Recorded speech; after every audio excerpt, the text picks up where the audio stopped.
everyone, thank you for joining me. It's Dr. Powar here, Rosie, and thank you for your valuable time. I hope you're all well under the circumstances we all find ourselves in terms of the coronavirus. What I'm hoping to do today is to give us all a tool that we can put in our toolbox for future use, but I think it may be very beneficial in the circumstances we find ourselves.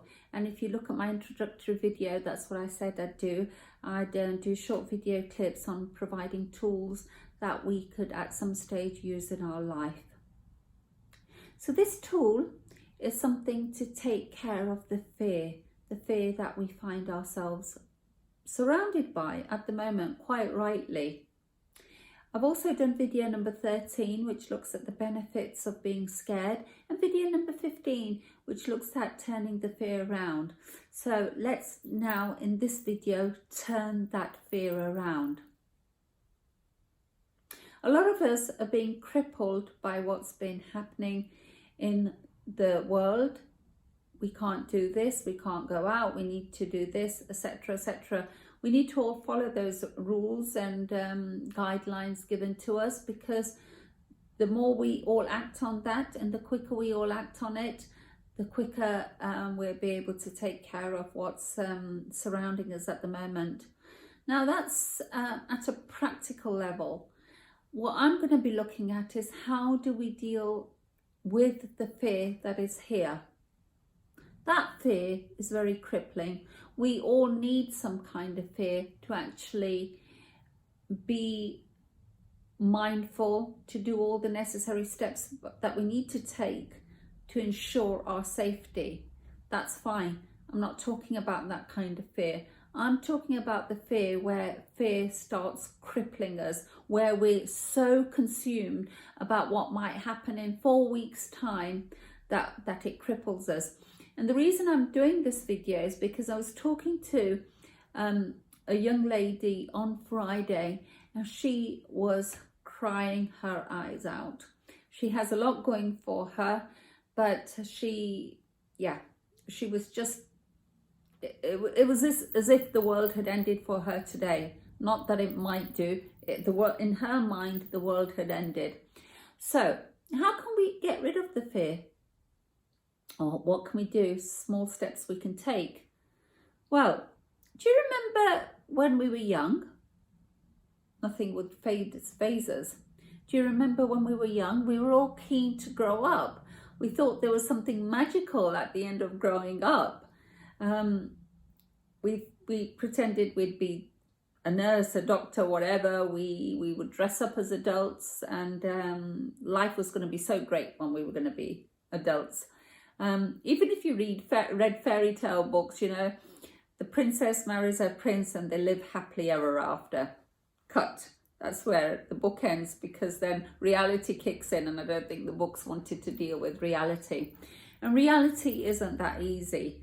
And this is where children are so great. So what I would ask you to do in the difficult times that we find ourselves in, every time you're being fearful, where possible, do all the meditation that you need to do, all the deep breathing exercises that you need to do, but even more so, just revert back, be a kid, be a child, just for 5 minutes. A child lives so simply, and the reason why a child is not consumed about what's going to happen in 10 minutes ahead or what's just happened yesterday is because they are living in the present moment. The wonderful teachings by Eckhart Tolle, they are living now, and we need to do that. And hopefully this adversity that we find ourselves will encourage us to do that. Live in the present moment. Why are children so good? Because they have something quite simple. They have a toy, they're happy with it.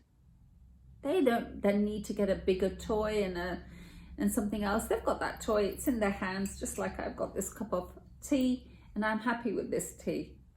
They're not thinking about ahead. or what toy they're going to get tomorrow. Now I'm talking about, you know, your 2-3-year-olds. I'm not talking about kids when they're about 10 or 11. So they live in the present moment. They're very uncomplicated in their thinking. They haven't learnt fear. Fear is a learnt thing. And quite rightly, it has to be learned.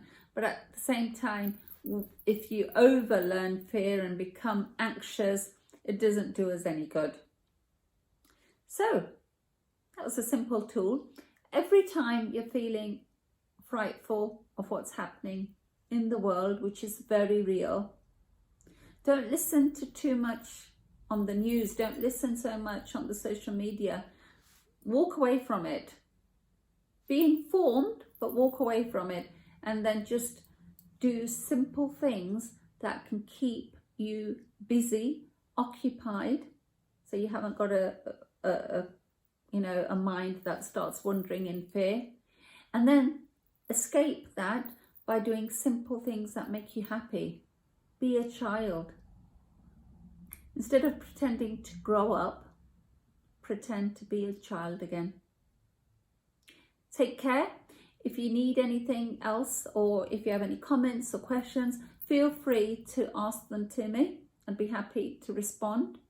If you like the video, please hit the like button. Please hit the subscribe button. And I will be back. I'm going to go away and I'm going to enjoy my drink. Take care. Bye-bye now.